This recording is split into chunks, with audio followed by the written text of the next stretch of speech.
સુરતમાં તહેવારો સમયે અખાદ્ય વસ્તુઓનું વેચાણ ન થાય તે માટે સુરત મનપાના આરોગ્ય વિભાગ દ્વારા ફરસાણ વિક્રેતાઓને ત્યાં દરોડા પાડ્યા હતા। ગુરુવારે દશેરાના તહેવારે ફાફડા જલેબીનું ધૂમ વેચાણ થાય તે પહેલા જ આરોગ્ય વિભાગ દ્વારા તપાસ હાથ ધરાઈ હતી।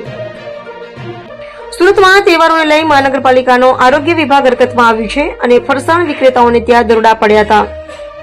ગુરુવારે દશેરા તહેવારને ધ્યાને રાખી આરોગ્ય વિભાગ દ્વારા ફાફડા જલેબી વેચાણ કાર્યકર્તાઓને ત્યાં દરોડા પડ્યા હતા।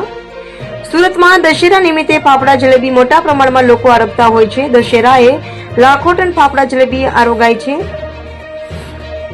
દેખી આરોગ્યની ટીમ દ્વારા ફાફડા જલેબી અને જલેબીના નમૂના લેવાયા હતા। નમૂના સીલ કરી લેબોરેટરીમાં મોકલાશે અને રિપોર્ટ નેગેટિવ આવશે તો કડક કાર્યવાહી કરાશે તેમ જણાવ્યું।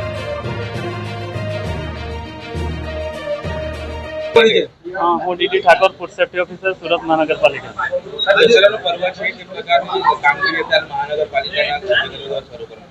આગામી દશેરાના તહેવાર નિમિત્તે આરોગ્ય અધિકારી શ્રી અને ડેઝિગ્નેટેડ ઓફિસર શ્રી સાહેબશ્રી તથા deputy commissioner health and hospital સાહેબશ્રીની સૂચના અન્વયે સુરત મહાનગરપાલિકા વિસ્તારમાં આવેલી ફરસાણ એટલે કે ફાફડા જલેબી વગેરે ખાદ્ય પદાર્થોનું ઉત્પાદન કરતી તથા વેચાણ કરતી સંસ્થાઓમાંથી ફાફડા જલેબી પાપડી વગેરેના નમૂના લેવા અંગેની કામગીરી ચાલી રહી છે। જે નમૂનાઓ લઈ પૃથ્થકરણ તે પબ્લિક હેલ્થ લેબોરેટરી સુરત મહાનગરપાલિકા પ્રતિ મોકલવામાં આવશે અને જેનો પૃથ્થકરણ એવા લાગે છે આગળની કાર્યવાહી કરવામાં આવશે। અત્યારે લગભગ 8 થી 10 જેટલી ટીમો બનાવી છે અને 5 થી 6 જણોમાં નમૂના લેવા અંગેની કામગીરી ચાલી રહી છે।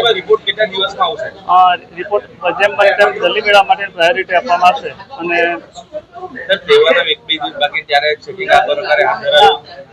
આવું જલ્દી રિપોર્ટ મેળવવાની પ્રાયોરિટી આપવામાં આવે છે તહેવાર વખતે।